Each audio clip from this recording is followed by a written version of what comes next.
Alright, so there you have it. Here is a car without the box. It looks so different. It just looks completely different.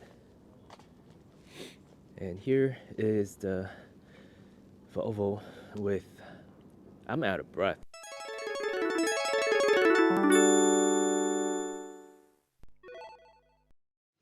What is going on, guys? So in today's video, it is very cold. Started the car a little bit, but we are going to be doing our final transformation. We're trying to move this into this. I forgot how heavy the box is, so I will try my best to keep it close, the distance as close as possible, and from there kind of just swing it over using momentum. All right, it's not that heavy, however it's also the height and the length that's gonna throw me off balance. And I remember when I first did this, it was with my dad, and even then we had a couple of problems, but worst comes to worst, I'm gonna swing it back and put it back on. But all I need to do is kind of just have this grab onto the edge and use it as support, and then kind of just push it in. That's my thought process. Overall, this might be the last clip that I have of this box in good condition before it falls off and possibly scratching up the car as well. So we'll see. All right.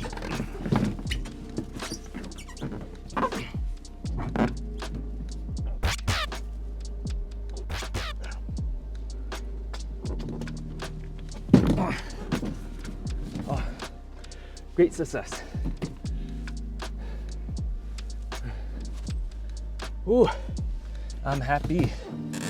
I couldn't wait for my dad to get home, because then the rain might come in. So that's where we're at right now. I'm so happy. So now the car looks totally different. I'm gonna remove these crossbars today.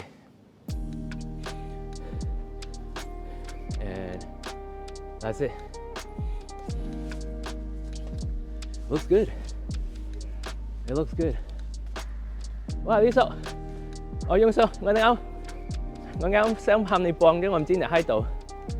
冇乜嘢，我想安個巴士啫，我唔知你喺度。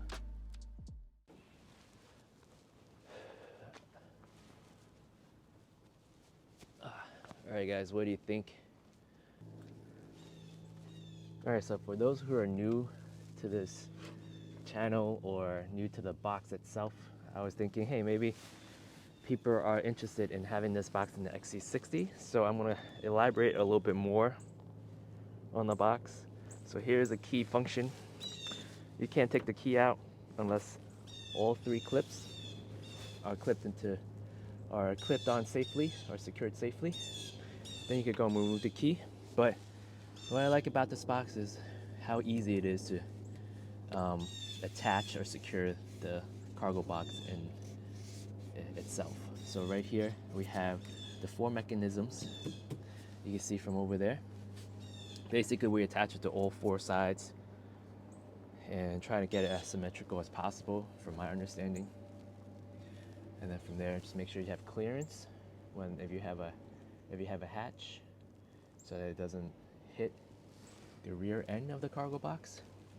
And then you're able to go ahead and, so for this one, right, able to pull this aside, set the settings to how loose the bars are based on the bar's width, and it secures using the clamps on the bottom like so. And then basically you just kind of close it up like that.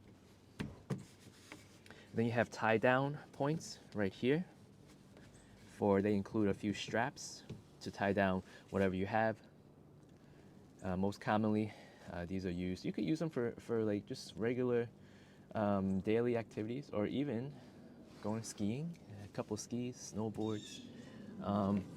Right here, I had it mounted on my previous Golf, so you have to wait for this to kind of reset in terms of like a memory. So it was kind of open a little bit, so you might have some insects coming in, but after a while it started kind of conforming back to normal. I might want to put some painter's tape on top just in case. During highway speeds it might open up, I'm not sure, and then from there it might stay open, and then insects might want to like build cocoons in here, or even like a hive, you know. So right here it's a little bit open, but overall it's weather stripping has kept it pretty clean. There's a little bit dust from a year and a half of usage. Now I forgot, one of the cons is the fact that this is a higher car, so I'm not able to reach over there anymore, unlike the Golf. So all I have to do is kind of mount up and then drop this down like so. See if I can drop it like that. Make sure it clicks, because it's not going to turn. It's not going to turn until you hear a click. And then good.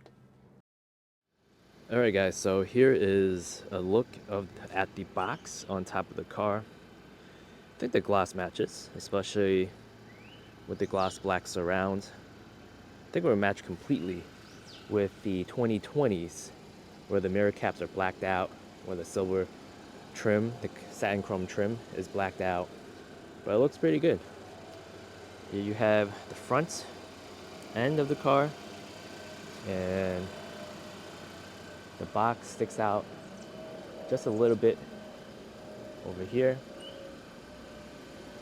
So that way, when there's rain on top, it drips completely down on the windshield, and you can wipe it away. And then the box sticks out just like that. I'm gonna open the trunk to give you guys a look at the clearance. Plenty of clearance left. And overall, it's kind of, as I got it as nicely mounted as possible. Now, long-term review, I think the box is great. I think for miscellaneous items and everything, diaper bags. But also, again, like I mentioned before, you could do skis, snowboards, probably not surfboards. But the con is you have a panoramic moonroof, but it's kind of covering the light right now. So when we open the sunshade, the girls probably will see nothing but a black looming object.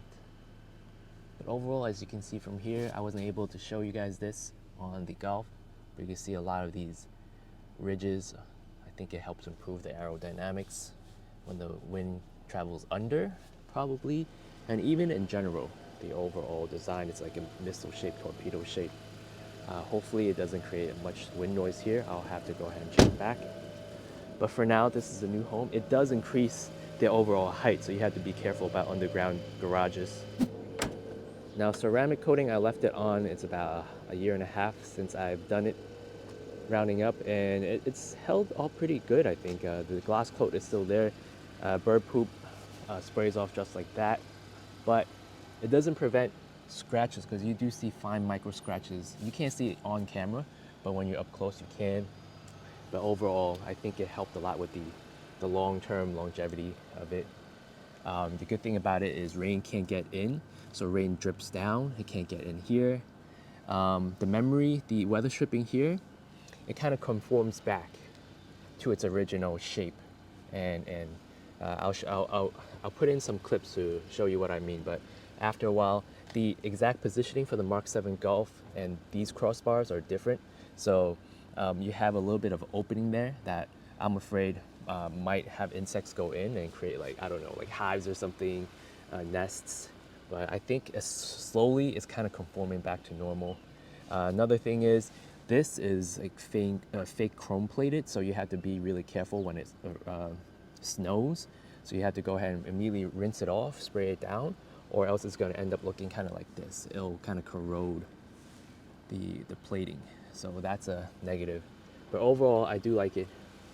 It does increase a lot of practicality. It will decrease your mileage. That's for a fact. I think we were running about 30, 31, 32 on average on the highway when we're averaging 50 miles per hour with the girls in here. This went down to 27, I believe, the last time I checked. But it's not a technical test. I didn't go ahead and pay attention to it at on a whole technical level, but that's just a kind of like a review, I guess, like on a general consensus. But that's it. I'm gonna go ahead and just pan out. Here it is and how it looks on the XC60. And then for now, and on that note, signing out. Thank you guys for following me on this part out video, and hope this video was helpful in terms of other XC60 owners looking into a cargo box, and they're looking into this exact box. There's an InnoWedge 660. It's been great on the Mark 7. Increased practicality by a ton, and I hope it does here before we transfer it to a new vehicle. That's why we're keeping it. It's nice. It's hard to get, I think. Back when I try to research it, maybe it's back. Another tip is to go ahead and order through REI and ship it to your local store. That way you save a ton of shipping costs. And that's all I got for now. Thank you guys for watching. I'll see you guys the next time. Take care.